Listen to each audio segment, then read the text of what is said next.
Tuhan perintahkan ketika misionaris dari Amerika, Clipis Miller Kennedy, pada tahun 1958, 1966 dan 1984. Itu luar biasa. Karena apa? Tuhan mengasihi orang Arfak, sehingga dia perintahkan 3 misionaris untuk datang ke pegunungan Arfak untuk menyelamatkan orang Arfak. Karena kita ini terlalu berharga dan mulia di mata Tuhan. Mungkin orang lain bilang, kamu itu tidak bisa. Tetapi saya percaya bahwa janji Tuhan bagi orang Arfak itu luar biasa. Kita melihat pemerintah di masa sekarang, itu hanya orang Arfak yang di kepala, bukan ekor. Amin. Tuhan tepuk tangan dulu. Mulai dari kabupaten sampai provinsi, semua dipegang oleh orang Arfak. Amin. Berarti Tuhan percaya orang Arfak untuk menjadi berkat, menjadi terang bagi kemuliaan Tuhan. Tepuk tangan dulu untuk Tuhan. Dan saya sapa lagi, shalom. Kurang semangat, shalom. Damai di hati. Tepuk tangan untuk Tuhan. Iya, tadi jemaat Tuhan bilang damai di hati. Saya tanya dulu, benar ada damai dengan sukacita di hati? Ada damai dengan sukacita di hati kah tidak nih? Benar? Oh, puji Tuhan, tepuk tangan untuk Tuhan dulu. Karena hari-hari ini tuh panas. Manokwari panas, pegunungan Arfak juga panas. Masalah 01 dan 02. Jadi masalah 01 dan 02 ini Manokwari panas. Kota Manokwari panas, pegunungan Arfak juga panas. Tetapi saya mau katakan bahwa pilihan boleh beda, tapi keluarga tetap keluarga. Amin. Kau mau pilih 01 kah, 02 kah, tidak jadi masalah. Yang penting keluarga tetap keluarga. Jangan masalah politik baku benci, baku iri. Nanti Natal berpegang tangan. Tuhan sudah tetapkan para pemimpin di Manokwari. Tapi itu manusia nih, dia bilang mata kabur, tidak lihat. Tapi Tuhan sudah tahu siapa yang menjadi pemimpin di Manokwari. Di Manokwari, di pegunungan Arfak itu Tuhan sudah pilih. Cuma tuh manusia yang tidak tahu. Tombak tawar ainde boleh. Jadi jam baku marah dari November sampai Desember maka pegang tangan. Tidak usah. Politik tetap politik, tapi keluarga tetap keluarga. Jemaat Tuhan yang terkasih, Tuhan belajar dari rumah kaki 1000. Rumah kaki 1000 itu kenapa sampai dia kaki banyak, tiang banyak? Kenapa? Supaya dia bisa tahan rumah tuh. Ini berbicara tentang bagaimana orang Arfak itu harus bersatu. Saya percaya kalau orang Arfak bersatu, apa yang tidak mungkin menjadi mungkin. Karena kamu lihat dari kabupaten sampai provinsi orang Arfak yang pegang, tidak ada lagi. Itu luar biasa. Jadi mungkin rumah kaki 1000 nih, mungkin dia tiang agak goyang-goyang sedikit kah, mungkin angin tiup jadi agak miring. Yang satu datang dia kasih lurus. Begitu pula juga jemaat di tempat ini. Tong harus bisa bersyukur kepada Tuhan. Tadi Mama ke depan, Mama bersaksi tentang Tuhan itu luar biasa. Dan Tuhan melakukan segala sesuatu itu tidak pernah kita pikir dan tidak pernah timbul dalam hati. Karena Tuhan melakukan segala sesuatu itu di luar akan manusia. Apa yang tidak mungkin menjadi mungkin. Jadi jemaat Tuhan di tempat ini harus datang rajin beribadah. Nama gereja ini apa? Jemaat Simon Petrus. Saya selalu bilang toh, Simon Petrus yang menyangkal Yesus itu 3 kali. Jangan sampai jemaat di tempat ini menyangkal Yesus berulang-ulang tentang berkat Tuhan. Jangan, tidak boleh. Jemaat Tuhan yang terkasih, Tuhan bersyukur Tuhan bisa berkumpul di tempat ini untuk memuji dan memuliakan nama Tuhan. Ya, pembacaan firman Tuhan kita hari ini terdapat di dalam 1 Korintus pasal yang ke-7 ayat yang ke-23. Jemaat Tuhan bisa perhatikan di dalam teks Alkitabnya masing-masing. Kamu telah dibeli dan harganya telah lunas dibayar. Karena itu janganlah kamu menjadi hamba manusia, Tema pembacaan firman Tuhan kita di pagi hari ini menjelang siang, kamu telah dibayar lunas. Jemaat Tuhan yang terkasih, Yesus tidak bohong. Amin. Dia bayar lunas. Buktinya di kayu salib, bahwa kita telah ditebus oleh Yesus. Itu semua bukan gagah dan perkasa kita, tetapi semua karena Tuhan itu baik. Jemaat Tuhan yang terkasih, kalau kita berbicara tentang latar belakang dari Korintus, Korintus adalah sebuah kota kuno di Yunani, dalam banyak hal merupakan kota metropolitan di Yunani yang terkemuka pada zaman Paulus. Dan Korintus menjadi kota yang angkuh secara intelek, kaya secara materi, dan rusak secara moral. Dan tujuan dari surat Paulus kepada jemaat di Korintus untuk memberitahukan masalah-masalah yang serius dalam jemaat di Korintus yang telah diberitahukan kepadanya, dan pertanyaan-pertanyaan yang menyangkut doktrin tentang Yesus Kristus. Jemaat Tuhan yang terkasih, kalau kita perhatikan konteks ayat ini, judul yang diberikan Lembaga Alkitab Indonesia, hidup dalam keadaan seperti waktu dipanggil Tuhan. Ini firman Tuhan mengingatkan kita soal sunat atau tidak sunat. Kalau tuh percaya kepada Yesus pasti diselamatkan. Jadi Rasul Paulus mau mengingatkan kepada orang Yahudi yang sudah percaya kepada Yesus dan juga non-Yahudi bahwa masalah keselamatan itu bukan soal kau harus sunat dan lain sebagainya, tidak. Tapi kalau kau percaya kepada Yesus, kau melakukan apa yang Tuhan perintahkan, pasti diselamatkan. Itu yang Rasul Paulus tegas kepada jemaat di Korintus, dan banyak persoalan-persoalan yang terjadi waktu itu. Dan jemaat Tuhan yang terkasih, saya mau sampaikan bahwa keselamatan itu hanya ada di dalam Yesus Kristus Tuhan. Anak-anak muda, jangan lihat laki-laki ganteng, terus beda agama, terus pacaran dan kawin dengan dia. Jemaat Tuhan, anak-anak muda dengar. Kalau kau meninggalkan Manupari, pergi ke Pegunungan Arpak atau ke Biak, ke Serui, itu aman. Tapi kalau meninggalkan Yesus pasti binasa. Karena apa? Firman Tuhan jelas, keselamatan itu hanya ada di dalam Yesus. Kisah Para Rasul pasal 4 ayat 12. Sebab di bawah kolong langit ini tidak ada nama lain yang diberikan kepada manusia yang olehnya kita dapat diselamatkan. Hanya nama Yesus. Tidak ada nama lain di bawah kolong langit ini yang bisa menyelamatkan jemaat Tuhan. Hanya nama Yesus yang bisa menyelamatkan jemaat Tuhan. Memberikan kemuliaan untuk Tuhan dulu.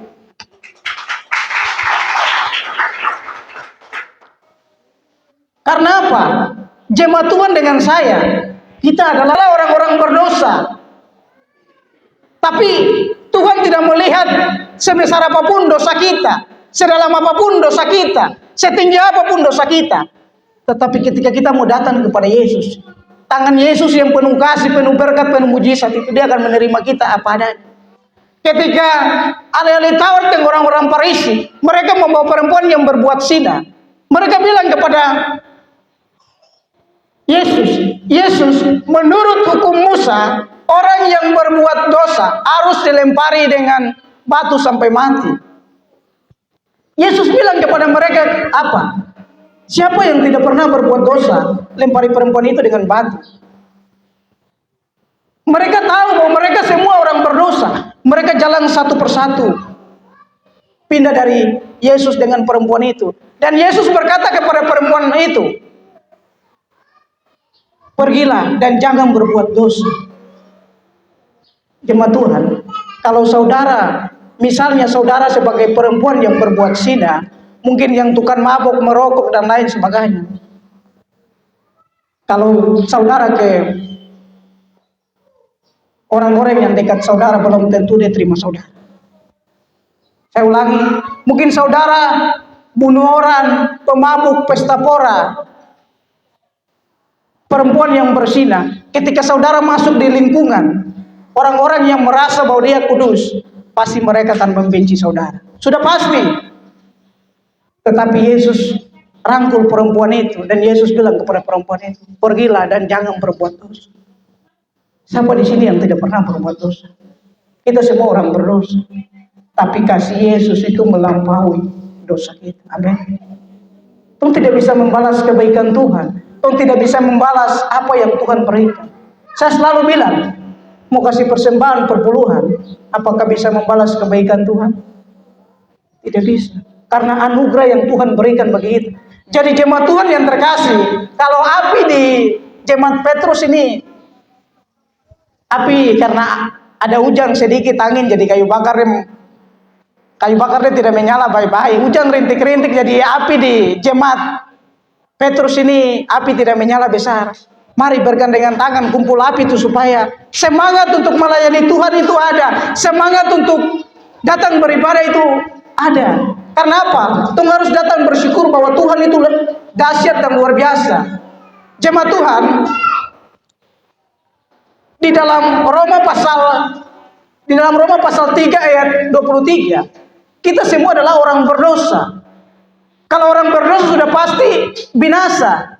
Tetapi karena kasih Allah yang luar biasa, dan di dalam Roma pasal 6 ayat 23, upah dosa ialah maut. Tetapi semua karena kasih karunia Tuhan menyelamatkan kita.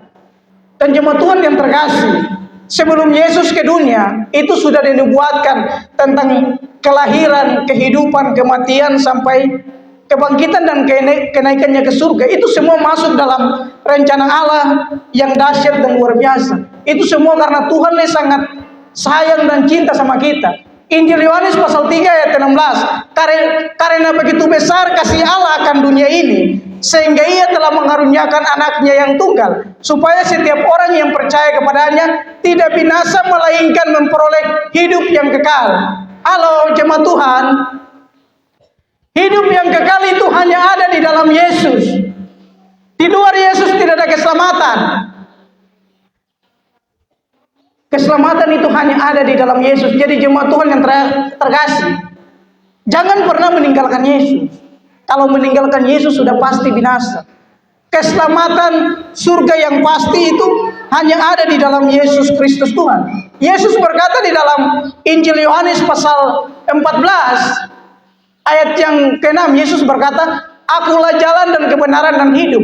Tidak ada seorang pun yang datang kepada Bapa kalau tidak melalui aku." Kalau di dunia ini hanya sementara, tapi kehidupan yang kekal ketika kita percaya kepada Yesus sebagai Tuhan dan Juru Selamat. Kehidupan yang kekal artinya kehidupan yang terus menerus, tidak berhenti. Dan jemaat Tuhan yang terkasih,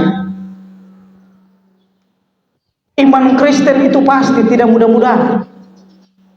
Ketika kita percaya kepada Yesus sebagai Tuhan dan Juru Selamat, sudah pasti masuk surga tidak mudah-mudahan. Jemaat Tuhan yang terkasih, kita diselamatkan itu bukan karena gagah dan perkasa kita, bukan karena kita hebat, bukan karena kita datang setiap hari beribadah, tidak. Tetapi itu semua karena anugerah yang Tuhan berikan bagi kita. Jadi jemaat Tuhan yang terkasih di dalam Yesus Kristus Tuhan, kita hari ini bisa menikmati keselamatan, itu semua bukan karena kita, tetapi itu semua karena kasih dan kemurahan Tuhan yang Tuhan nyatakan dalam kehidupan kita sebagai orang percaya. Dan sesuai dengan tema kita hari ini, kita telah dibayar lunas. Jadi jemaat Tuhan yang terkasih, kalau kita perhatikan di ayat 22, ini berbicara tentang panggilan, bahwa kita ini adalah orang-orang yang dipanggil oleh Tuhan. Jemaat Tuhan yang terkasih, kita dipanggil oleh Tuhan untuk apa? Di sini dikatakan kita dipanggil oleh Tuhan untuk apa? Untuk melayani Tuhan. Saya ulangi, kita dipanggil oleh Tuhan untuk apa? Untuk melayani Tuhan. Ya, tadi para majelis dan para hamba-hamba Tuhan yang bawa persembahan dan lain sebagainya, itu pilihan Tuhan. Jemaat Tuhan, bagi anak-anak muda yang dipercayakan oleh anak-anak muda untuk menjadi ketua PAM atau panitia-panitia Natal dan lain sebagainya. Itu kepercayaan. Yang menjadi majelis juga itu kepercayaan. Bayangkan, tunggu saudara-saudara banyak di rumah, tapi kalau Tuhan pilih kita itu kepercayaan. Itu kepercayaan. Tuhan bisa pakai pohon untuk melayani dia. Apa yang tidak mungkin? Pasti mungkin. Tuhan bisa pakai batu. Tuhan bisa pakai motor, kayu dan lain sebagainya untuk bisa melayani dia. Tapi kalau Tuhan pilih saudara itu kepercayaan. Bayangkan saja kalau Presiden Prabowo dia telepon bahwa jemaat Tuhan salah satu di sini untuk menjadi menteri, pasti kita bangga. Itu bangga luar biasa. Apalagi Tuhan yang kita percaya, Tuhan yang kita sembah, Dia pilih kita untuk melayani Dia, itu luar biasa. Tuhan tepuk tangan untuk Tuhan dulu. Jadi jangan sia-siakan kesempatan. Hidup ini adalah kesempatan. Kalau Tuhan pilih untuk melayani di depan sini, mari lakukan dengan baik. Itu kepercayaan. Kalau sudah tidak mau pelayanan, Tuhan pakai orang lain. Kalau Tuhan pakai orang lain, kamu punya, nanti Tuhan bawa, Tuhan kasih orang lain. Jadi kalau Tuhan masih memberikan kesempatan untuk toh melayani Tuhan, mari toh melayani Tuhan itu dengan baik bagi kemuliaan nama Tuhan. Dan jemaat Tuhan, perhatikan di ayat 22 di sini katakan, sebab seorang hamba yang dipanggil oleh Tuhan dalam pelayanan adalah orang bebas milik Tuhan. Perhatikan di sini, orang bebas milik Tuhan. Ini sebelum tong beli, ini menjadi milik toko, tapi tong ke sana tong su bayar lunas. Ini bukan menjadi milik toko lagi, tapi milik kita. Begitu pula juga Yesus. Yesus mati di kayu salib. Dia menebus kita punya dosa. Berarti kita bukan milik dunia lagi, tapi milik Kristus. Itu yang harus kita memahami dengan baik dalam kehidupan kita sebagai orang percaya, bahwa luar biasa. Tuhan itu sangat luar biasa dalam kehidupan kita sebagai orang percaya. Tuhan tidak pernah meninggalkan kita dalam setiap langkah kehidupan kita sebagai orang percaya, bahwa kita ini berharga dan mulia di mata Tuhan. Dan jemaat Tuhan yang terkasih, Roma pasal 6 ayat 13, serahkanlah anggota tubuhmu untuk Tuhan. Serahkanlah anggota tubuhmu untuk Tuhan, serahkan hidup untuk Tuhan. Tangan ini untuk Tuhan, untuk memuji Tuhan, menyembah Tuhan. Bukan pukul orang, bukan bunuh orang. Bukan. Tangan ini untuk memuji Tuhan, menyembah Tuhan. Yang bapak-bapak dengar, tangan ini untuk memuji Tuhan, bukan pukul mama, pukul anak, pukul kakak, pukul adik. Nanti Tuhan marah. Tidak boleh. Tapi tangan ini untuk Tuhan. Bapak-bapak dengar, tangan ini jangan pakai sorong gelas. Tahu? Sorong gelas. Bapak-bapak harus tahu kan tidak sorong gelas. Tangan ini pegang baru yang sebelah dia siram baru opor. Jangan. Tangan ini untuk Tuhan. Jangan tangan sebelah dia pegang gelas, dia pegang bala baru siram dia opor kepada yang lain. Tidak usah. Karena dia bilang, bapak kok yang gitu kok yang siram boleh, kok tangan bagus jadi. Ya bapak kok tangan bagus kok jalan kok terus sampai di rumah, kok tidur pinggir jalan. Tangan ini untuk memuji Tuhan, bukan pukul orang. Lidah ini, halo mama, lidah ini gunakan untuk memuji Tuhan, bukan membenci orang, menjatuhkan orang. Mama kalau dong kumpul baru mama satu lewat anjir bilang, mama itu dia pemalas sembahyang sampai. Apalagi kalau su kumpul gen toh, mama dong gen. Dong su kalau kumpul di para tuh mama satu dia lewat bilang, mama yang kemarin tuh dia pemalas ibadah. Pak, benarkah benar? Terjadi di sini. Anak-anak Tuhan tidak boleh begitu. Jadi lidah ini gunakan dengan baik. Jangan baca satu dia lewat terus dalam hati tuh bilang, dalam hati langsung bicara dia. Mungkin tuh tidak dengar, tapi dalam hati macam ini paling pamalas ibadah betul. Paling pamalas. Apalagi mama dong kumpul. Mama dong kumpul biasa yang gen satu gen kalau dong kumpul di para lain lewat tuh tertawa sendiri. Soalnya mbak, dong singgung apa? Jadi jangan bilang hamba Tuhan dia singgung tongkat kapan nih? Ini firman Tuhan, bukan saya yang bilang. Jadi kalau jemaat Tuhan marah aja, marah saya, marah Tuhan Kalau marah aja, marah saya, marah Tuhan. Karena firman ini Tuhan punya, bukan saya punya. Kaki juga. Kaki ini jangan pakai sepak-sepak orang. Kalau bisa sepak bola kah, jangan pakai tendang orang dan lain sebagainya. Ini Tuhan kasih untuk melangkah, untuk memenangkan banyak jiwa. Selagi masih ada kesempatan, kaki digunakan. Tuhan tidak tahu sampai kapan ini Tuhan panggil, itu rahasia Tuhan. Jadi kalau masih sehat-sehat, masih bisa lihat, berjalan, yuk gunakan kesempatan itu dengan baik. Jangan salahkan kesempatan itu, salah gunakan kesempatan itu sia-sia. Tapi kita gunakan kesempatan ini dengan baik bagi kemuliaan nama Tuhan. Dan jemaat Tuhan yang terkasih di dalam Yesus Kristus Tuhan, sesuai dengan tema kita hari ini, kamu telah dibayar lunas.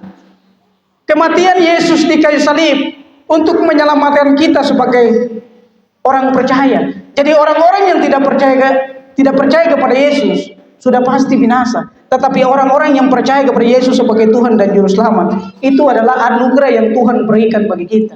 Bahwa Yesus mati untuk kita. Sebenarnya itu yang harus digantung di kayu salib bukan Yesus. Tapi karena kasih dan anugerahnya, Yesus mau untuk menyelamatkan kita. Karena apa? Saya selalu bilang, kita ini berharga di mata Tuhan. Kita ini sampah yang harus dibuang. Tapi karena Tuhan cinta sama kita, Dia datang untuk menyelamatkan kita. Kalau Yesus macam orang harfa kah, orang wasyur kah, orang biak, kalau kau tidak setia, Dia juga tidak akan setia. Tetapi walaupun kita tidak setia, kita tidak mendengar Tuhan, tapi Tuhan tetap setia bagi kita. Tuhan berikan tepuk tangan untuk Tuhan.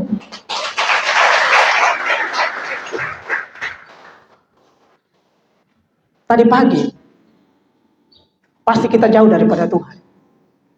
Mungkin kita berjalan tidak sesuai dengan apa yang Tuhan mau, tapi Tuhan tetap setia bagi kita. Mungkin tadi pagi Tuhan tidak berdoa, Tuhan tidak bersyukur bahwa apa yang kita miliki hari ini itu karena Tuhan. Tuhan tidak melakukan itu. Tapi kesetiaan Tuhan, pertolongan Tuhan, anugerah Tuhan tidak pernah pudar bagi kita sebagai orang percaya. Ini yang harus kita memahami dalam kehidupan kita sebagai orang percaya. Bahwa Tuhan itu dahsyat dan luar biasa. Mungkin kita tidak bisa membalas kebaikan Tuhan. Tapi kita datang ke tempat ini, kita bersyukur bahwa Tuhan itu terlalu baik dan luar biasa bagi kita. Dan jemaat Tuhan yang terkasih, sesuai dengan kesaksian tadi, bahwa firman Tuhan jelas, Yeremia 17 ayat 7, diberkatilah orang yang mengandalkan Tuhan, yang menaruh harapan kepada Tuhan. Ini kesaksian yang luar biasa bagi kita semua. Itu kesaksian yang luar biasa. Selagi kita masih melihat, bisa berjalan, kita harus terus bersaksi untuk Tuhan. Terus bersaksi untuk Tuhan. Kemarin kalau bukan campur tangan Tuhan, apa yang kita pikirkan itu yang terjadi. Tapi semua karena campur tangan Tuhan, apa yang tidak kita pikirkan, itu yang Tuhan kerjakan. Amin. Itu luar biasa. Ini menggambarkan bahwa dalam perjalanan hidup, walaupun Tuhan jauh daripada Tuhan, Tuhan tidak mengandalkan Tuhan, tapi Tuhan tetap setia. Anugerahnya itu tidak pernah pudar bagi kita sebagai orang percaya. Kasihnya itu selalu baru dalam kehidupan kita sebagai orang percaya. Mungkin kita tidak sadari itu, tapi kasih Tuhan itu selalu baru bagi kita. Mungkin kita lupa daripada Tuhan, kita jauh daripada Tuhan, tapi Tuhan selalu baik dalam setiap langkah kehidupan kita. Dan kasihnya itu selalu bagi kita sebagai orang percaya. Tetap semangat untuk melayani Tuhan. Jangan semangat itu pudar. Mungkin banyak tantangan jemaat ini, banyak tantangan, banyak persoalan. Tetap dekat kepada Yesus. Yesus itu menjadi pegangan kita. Saya kasih contoh. Seringkali tong rasa takut, kecewa, putus asa ketika masalah datang. Contohnya seperti begini. Setiap hari Tuhan pegang tempuh tangan. Tapi toh yang tidak mau pegang tangan Tuhan. Ketika toh punya banyak pergumulan, persoalan, toh tidak mau pegang tangan Tuhan. Toh lepas tangan Tuhan, padahal Tuhan sudah pegang tempuh tangan. Jadi ini menggambarkan bahwa tetap pegang tangan Tuhan. Apapun itu badai, pergumulan, tetap pegang tangan Tuhan. Dalam perjalanan hidup, banyak tantangan, banyak masalah yang tong hadapi. Tong tidak tahu masalah itu dari mana, tong tidak tahu. Tapi satu hal yang tong harus tahu, melangkah bersama Yesus. Yesus tidak pernah mengecewakan kita. Berjalan bersama Yesus, Yesus tidak pernah mengecewakan kita. Pengharapan kita itu tidak pernah mengecewakan kita. Makanya Yesus bilang apa? Marilah kepadaku semua yang letih lesu dan berbeban berat. aku akan memberikan kelegaan kepadamu. Artinya bahwa ketika kita mau datang kepada Yesus, pasti Yesus akan pulihkan kita. Tadi kita sudah melihat pokok-pokok doa kita itu banyak sekali. Berarti banyak pergumulan yang terjadi di jemaat ini. Tetapi kita percaya bahwa gedung ini kecil, tapi Tuhan yang kita percaya itu besar. Amin. Tuhan yang kita percaya itu dia lebih besar dari masalah kita. Tuhan yang kita percaya dia lebih besar dari persoalan kita. Tuhan yang kita percaya dia lebih besar dari sakit penyakit kita. Buktinya apa? Kalau kemarin Tuhan tolong saya, berarti besok Tuhan tolong saya. Kalau hari ini Tuhan tolong saya, besok dan seterusnya Tuhan tetap tolong saya. Itu yang harus Tuhan ingat dalam kehidupan kita sebagai orang percaya, bahwa Tuhan tetap tolong saya. Ketika punya banyak pergumulan, persoalan, bilang dalam hati bahwa Tuhan tetap tolong saya. Mungkin saya tidak melihat pelangit yang indah, tapi saya percaya bahwa matahari tetap bersinar di balik awan, bahwa Tuhan tetap ada bagi kita sebagai orang percaya. Jadi jangan takut jemaat Tuhan di tempat ini. Ketika datang beribadah 2 atau 3 orang tetap beribadah. Karena apa? Kehadiran Tuhan itu tidak ditentukan oleh kau harus jemaat banyak baru Tuhan hadir. Tidak. Yesus bilang 2 atau 3 orang berkumpul, Yesus hadir. Jangan lihat tidak ada kaca dan lain sebagainya. Kehadiran Tuhan tidak ditentukan kau harus punya kaca yang baik, speaker yang baik, bangku-bangku yang baik baru Yesus hadir. Tidak. Kehadiran Tuhan adalah ketika kau mau datang buka hati untuk Tuhan, kau menyembah Tuhan, Yesus dia akan hadir dan dia akan memberkati, berikan kemuliaan bagi Tuhan. Amin. Jemaat Tuhan yang terkasih, api Injil di tempat ini harus menyala. Jangan lihat jemaat sedikit, jangan lihat gedung, tapi lihat tubuh Tuhan yang luar biasa. Amin. Itu yang harus. Api di tempat ini harus menyala. Mungkin kayu bakar sedikit, yang lain pegang bantu untuk taruh supaya api Injil di tempat ini harus menyala. Gereja ini harus menjadi berkat. Gereja ini harus menjadi terang bagi kemuliaan nama Tuhan. Jemaat Tuhan yang terkasih, saya sudah datang beribadah 2 kali di tempat ini. Tetapi yang saya lihat, api di tempat ini belum menyala baik-baik. Api belum menyala baik-baik. Jemaat Tuhan bergandengan tangan, yang satu jatuh, yang satu pegang. Mungkin kayu bakar membuat kayu bakar sedikit, api tidak menyala. Semua kumpul kayu bakar untuk kumpul supaya api itu menyala. Ini berbicara tentang pelayanan. Tong harus bergandengan tangan supaya apa yang tidak mungkin menjadi mungkin. Amin. Kalau tong sama-sama bergandengan tangan, luar biasa pelayanan ini akan maju. Jemaat Tuhan, Tuhan itu tidak buta. Tuhan tahu apa yang jemaat Tuhan bergumul tentang gereja ini, tentang pembangunan. Jemaat Tuhan dengar baik, gereja ini Tuhan punya. Bukan pendeta, bukan majelis, bukan. Gereja ini Yesus punya. Dia kepala untuk gereja. Amin. Gereja ini Yesus punya. Dia tahu bagaimana untuk memberkati gereja. Dia tahu bagaimana untuk menolong gereja. Tapi semua itu masalah waktu. Amin. Itu masalah waktu. Dunia punya saja Yesus tolong. Bagian pemerintah, kabupaten dan lain sebagainya, Yesus tolong. Apalagi dia rumah untuk umat-umat datang, pasti dia akan tolong. Tapi itu semua masalah waktu. Itu berbicara tentang kesabaran. Jemaat di tempat ini harus sabar dan percaya. Janji-janji Tuhan itu pasti Tuhan akan genapi. Tuhan tepuk tangan untuk Tuhan. Saya tahu bahwa jemaat Tuhan di tempat ini bergumul supaya kalau bisa ini teher. Yesus tahu. Setiap hari Tuhan berdoa, Yesus tahu. Tidak perlu kau minta, Yesus tahu. Tom bergumul supaya ada kaca dan lain sebagainya. Yesus tahu. Dan dia tahu bagaimana untuk menyiapkan yang terbaik bagi kita di tempat ini. Yesus itu kepala gereja. Jangan pernah meragukan Yesus. Dia tahu. Setiap hari kita berdoa, kita minta Yesus tahu. Tapi semua itu masalah waktu. Kalau kita berbicara tentang doa itu ada 3 jawaban doa. Iya, kau minta langsung Yesus kasih. Tunggu, berarti kau harus sabar. Bukan waktu kita tunggu waktu Tuhan. Jangan kita paksa Yesus harus ikut waktu kita. Tidak bisa. Kita harus tunggu waktu Tuhan. Yang terakhir, tidak. Dan juga itu jawaban Tuhan. Jangan berharap. Karena apa? Yesus akan memberikan apa yang kau butuhkan, bukan apa yang kau inginkan. Jemaat Tuhan yang terkasih, saya mau mengingatkan lagi buat jemaat Tuhan di tempat ini. Pembicara tentang rumah kaki 1000 itu bicara tentang persekutuan orang Alfa. Jadi kalau mau jemaat ini melihat kemuliaan Tuhan, kalau mau jemaat ini melihat campur tangan Tuhan, mujizat Tuhan harus bersatu. Kalau sudah bersatu, pasti kita akan melihat kemuliaan Tuhan yang luar biasa. Dan jemaat Tuhan yang terkasih di tempat ini, saya bersyukur buat kasih dan kemurahan Tuhan kita bisa beribadah di tempat ini, dan kita selalu memuji dan memuliakan nama Tuhan. Dalam perjalanan hidup ini ibarat seperti kapal. Kapal itu lari di lautan itu tidak teduh, tidak selalu teduh, pasti ada gelombang. Naik ke pegunungan Arfak pasti lari pusing sedikit. Itu berbicara tentang kehidupan, banyak tantangan, banyak pergumulan, tapi satu, jangan lupa nama Yesus. Daud bilang, hanya dekat Allah saja aku tenang, daripadanya lah keselamatanku. Dekat ini berbicara tentang hubungan. Berbicara tentang hubungan, bagaimana kita berhubungan dengan Tuhan dengan baik. Dan kiranya firman Tuhan ini memberkati kita semua dalam setiap langkah kehidupan kita sebagai orang percaya.